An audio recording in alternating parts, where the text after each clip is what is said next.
This is Lisa from Mobile Tech Review, and this is the Kindle Touch. This is their 4th generation e-ink reader and the first one with touch for Amazon.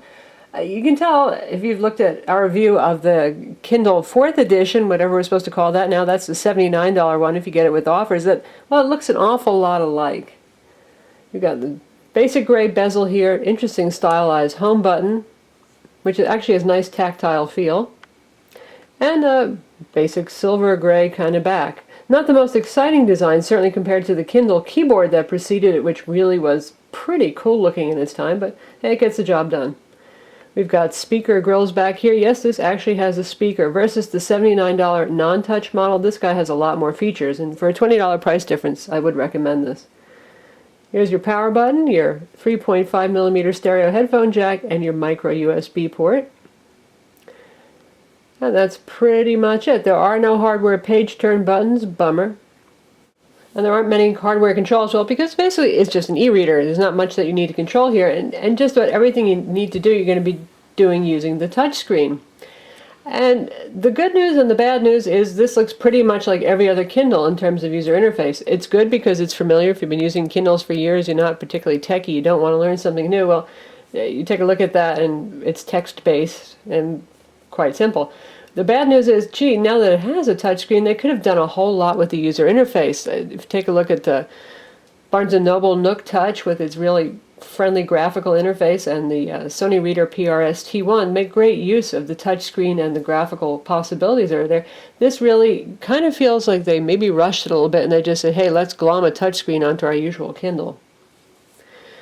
So you don't get any book covers here, you just get a text-based listing, and you get a banner ad down here if you get the with offers product.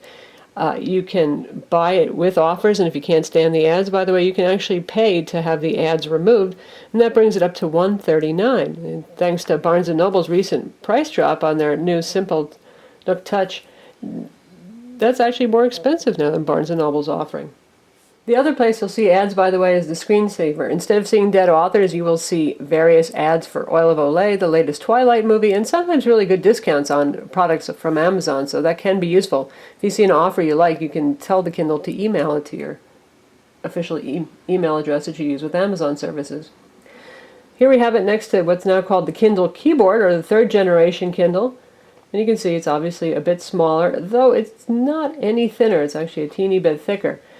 Kindle with keyboard has, obviously, the keyboard, and it has page turn buttons on both sides. So for those of you who don't like to touch the screen for whatever reason, well, there you go. That's an improvement. Side view here, you can see the Kindle keyboard actually is a little bit thinner.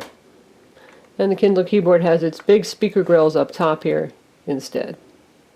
Now we've got it next to the Sony Reader PRS T1. This is Sony's latest e-ink reader. It's $149. And you can see the difference in user interface right away. We've got book covers here, the thing I've been most recently reading, stuff that I recently added, and a touch access to all functions on instead of just hitting the menu key and going through a text-based listing, which is a little like using a mouse with DOS on the Kindle side. This is more friendly. This is what the all books view looks like here. You can get a list-based view on the Sony as well. I'm sure many of you have watched our Nook Simple Touch review, and you've seen the graphical user interface on that, which is also very pleasing and easy to use. And now we've got here next to the Kindle Fire on the left, which is an LCD reader and much more. It is much more of a multimedia device versus the Kindle Touch being primarily just a book reader. And you can see the difference in thickness and size overall. Obviously the Kindle Fire is going to be bigger. It has a 7-inch screen versus the 6-inch display. And by the way, here's one of those offers you can see here. When it goes to sleep, you're going to get ads. So as I said, this costs $99 with offers. It's $139 without offers, so you're going to pay $40 more if you don't want to see those ads. And there's a 3G version, which is $139 with offers and $189 if you don't want to see ads on the 3G version. And the 3G is for downloading books. And AT&T provides the 3G service. You don't have to pay them anything. It's included with the use of the Kindle as always. So how do you navigate around this? If you want to read one of the books that are right here, you simply tap on the book to continue reading it. You can search your Kindle right here. Here's quick access to the store. And to do most anything else, you're going to hit the menu button and you get a pop-up here. You can control your wireless. Again, shop in the Kindle store.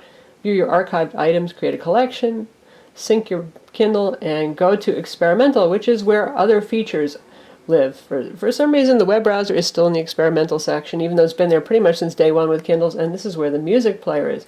It is an MP3 player. It doesn't play other formats, does not play M4A iTunes format, for example, so you're going to need to put things in MP3.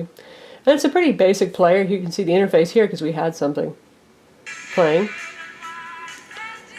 And indeed, the speakers do make sound. And you can play that in the background while you're doing other things like reading or visiting the web. And of course, it plays Audible books as well. And we have text-to-speech feature here, still exists, and we can check out the web browser, which is a basic WebKit web browser, which isn't bad at all. It's just that given the e-ink refresh rates, it's not exactly the same experience you'll see on the Kindle Fire by any means. And you can scroll through and you can see how it refreshes. You just tap on hyperlinks. So this is much easier to navigate than the Kindle keyboard where you're constantly using the D-pad, and if you've got 20 things listed on a page, that's an awful lot of clicking to do. So this is an improvement. There is no accelerometer and there is no landscape mode on this. This is a very strange thing that the landscape mode is gone. No landscape for PDFs, no landscape for ebooks, no landscape for the web browser.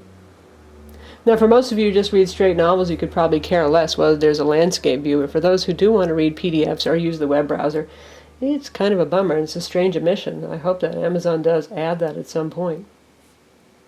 To go back home at any point from whatever you're doing, you just hit the home button. And if we take a look at the store interface, again, this is something that's much easier to navigate with a touchscreen. You're not D-padding everywhere. And we've got the usual text-based listings up top and a couple of popular books featured as covers here. Just tap on something you're interested in. Obviously, if you want to buy it, you can do that, and you can get a free sample, and you can add it to your wish list. Now, if you want to search for something, you use the on-screen keyboard. Likewise, if you're going to make notes, you're going to use this on-screen keyboard.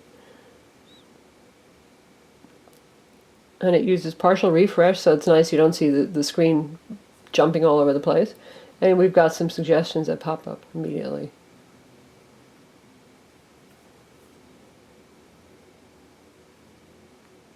If you like one of the suggestions, you just tap on it, it'll take you there. So that's the shopping experience.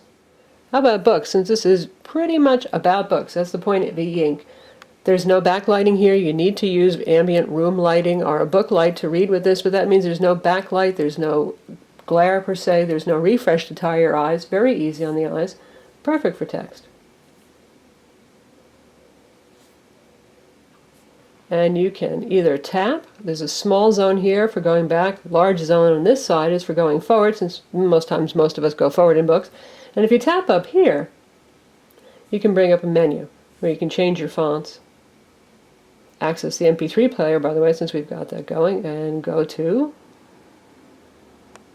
cover, beginning, table of contents, and our page location. And if you want to change your fonts, you can see the options here. You've got many different font sizes. Basic for the font itself, regular condenser sans serif font. Spacing for line and words per line. So pretty basic stuff for formatting. Text is clear and sharp. This to me looks just every bit as good as the 4th generation Kindle non-touch and the Kindle 3 keyboard. And it's competitive with the Sony reader too in terms of text. Now it's hard to do an exact comparison because they don't use the same fonts in this case, but we'll give it a go. I would say the Sony looks a little bit whiter for the background, but the Kindle has slightly darker text in part because the font it's using is a fairly heavy font.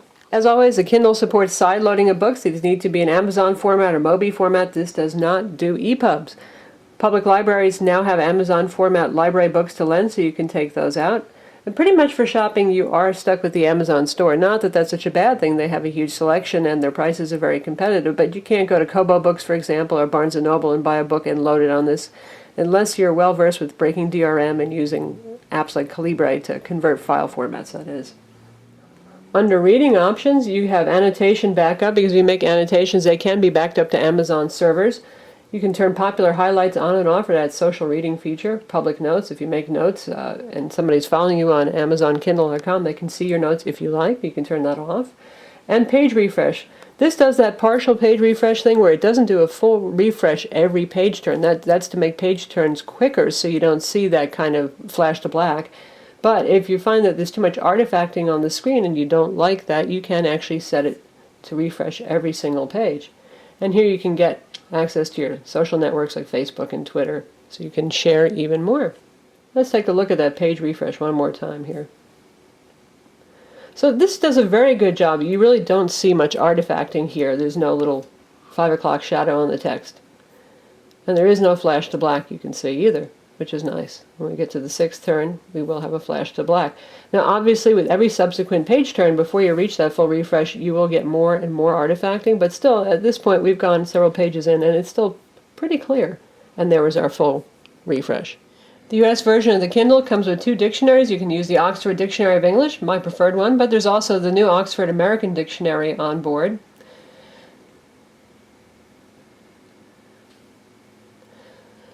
And like all Kindles, you can get wireless daily delivery of newspapers, mostly text-based. They have some grayscale images in them, but newspapers, magazines, that kind of thing. In addition to any books that you purchase, you can get them wirelessly downloaded over Wi-Fi. Or if you have the 3G model, you can do that over 3G as well. And this can also sync, as you saw, your last read position, so you can switch between this and your smartphone, for example, or even your computer, and have it pick up right where you left off in the book. If you want to look up a word in the dictionary, just tap and hold on it.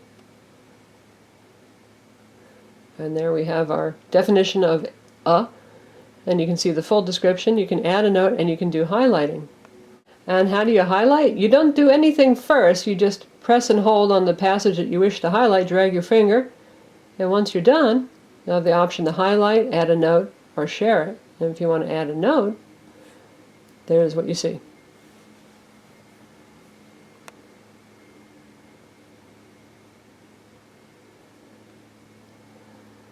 Save your note, and you can see the little one there that says, guess what, there's a note. And if you tap on it, you can see what it was you said. The Kindle Touch has 4 gigs of internal storage. About 3 gigs are available for your use. There is no expansion slot, but that will hold a lot of books. And for something that is primarily an ebook reader, that's a good amount of space. We'll take a look at a PDF right now. First, we're going to look at a user guide, something that's fairly graphical.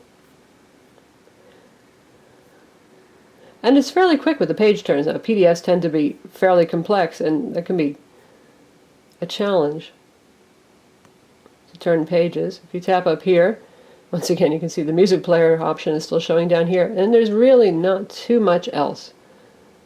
You can adjust the contrast in PDFs. So right now we're at the middle setting, so you can play with that to suit your eyes. And there is no landscape mode, so you're going to be reading like this. And it's a little teeny. It's readable, but it is teeny. When text is a little too small to read, you can double tap to zoom in on it and to remove the margins, basically, too. And you tap again, and you can get, well, pretty absurdly large if you want. You can also pinch zoom in PDFs. Now the problem is, you see we got text clipping here because once again it's doing that blow up feature, so it's not like you can, just because the text is big enough to read it easily, you're going to have to go back and forth to finish the end of a line. But the feature is there. I would say that this is not the ideal screen size. At 6 inches, though, for reading PDFs, obviously it becomes very awkward. You're either zooming and scrolling around a lot, or you're looking at really tiny text. Amazon does offer PDF textbooks, for example, and I would still choose a Kindle DX or a non-e-ink reader to look at those. Let's take a look at something that's laid out primarily as a book, not as a manual, so therefore it's mostly just text, to see how that is. Well, that would be pretty darn hard to see as default view. And if we tap in, it's still pretty darn small. It fills the screen much better, but some public libraries also offer PDFs for download, and yeah, it's not the most ideal thing. E-ink readers typically have really good battery life, and Amazon claims that you should be able to go for about a month if you read a half an hour a day, which is perhaps a little bit lower than some competing brand's claims, but at any rate, you're going to probably go for weeks before you have to charge this guy, which is nice. You can actually go away for a week vacation and not bring your charger with you. This does charge over USB, by the way, and it does not come with the charger in the box. Amazon sells the charger separately, so you just charge it over USB. It takes about 3 or 4 hours to charge it up if it's pretty low on battery. So that's the new Kindle Touch. It's definitely an improvement for those who don't do a lot of note-taking over the Kindle keyboard. If you do a lot of note-taking, you're probably still going to want that hardware keyboard.